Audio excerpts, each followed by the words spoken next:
You wake up, roll over, and open your favorite app without thinking. Thumb on autopilot. News, memes, politics, friends, enemies. It's all just background noise.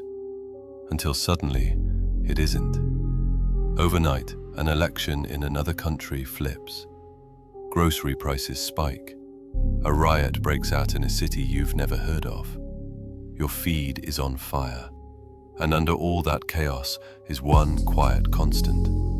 A recommendation system you didn't design, tuned by people you'll never meet, owned by a handful of ultra-powerful firms.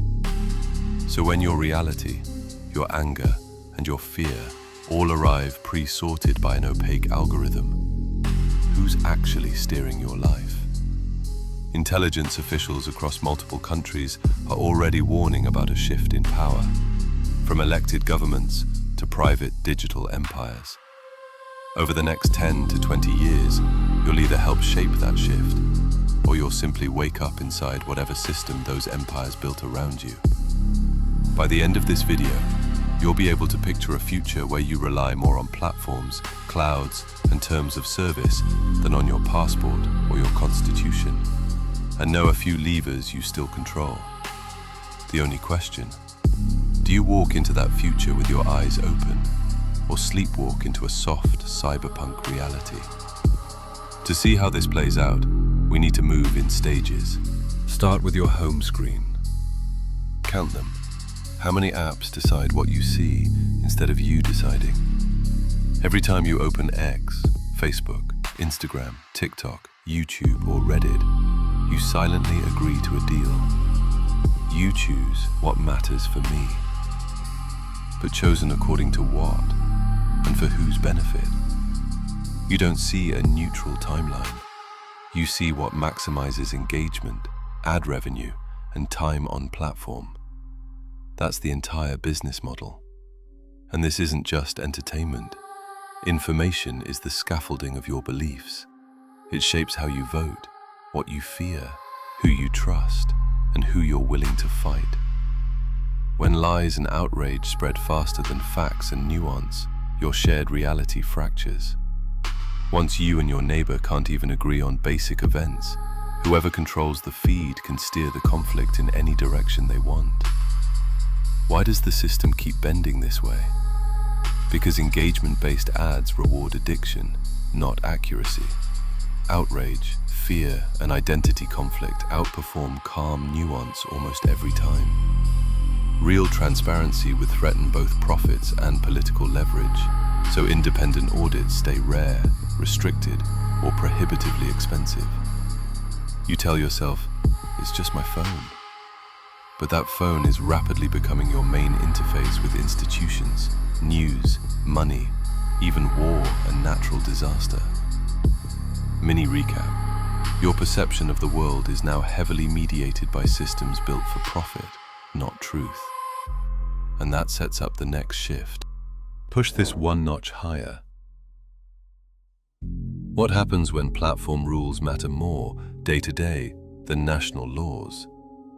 Who decides which protest you see, which fundraiser goes viral, which politician's speech quietly disappears into the algorithmic void? We're not guessing, we already see it. A single social platform can boost or smother a movement with a tweak to what trends. A satellite network can decide which region gets stable internet during a conflict. A major cloud provider can shut off infrastructure that hospitals, banks, or food logistics quietly depend on.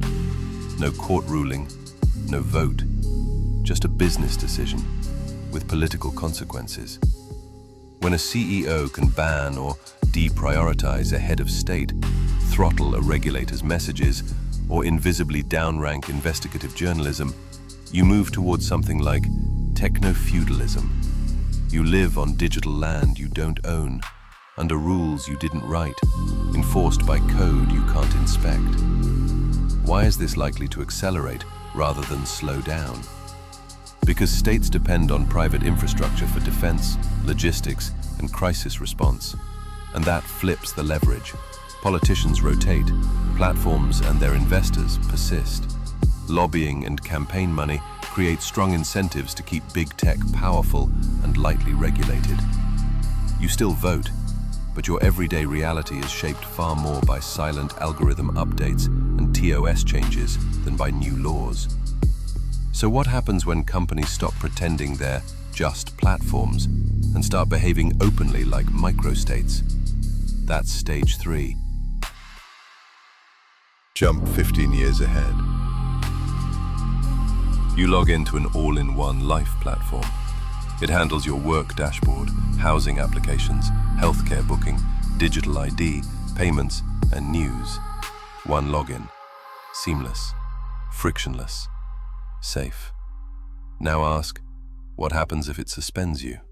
We can already see the early building blocks: corporate smart city projects with their own rule sets, special economic zones run like private jurisdictions, company town campuses marketed as innovation hubs, AI defense and cloud providers that governments rely on too much to seriously confront.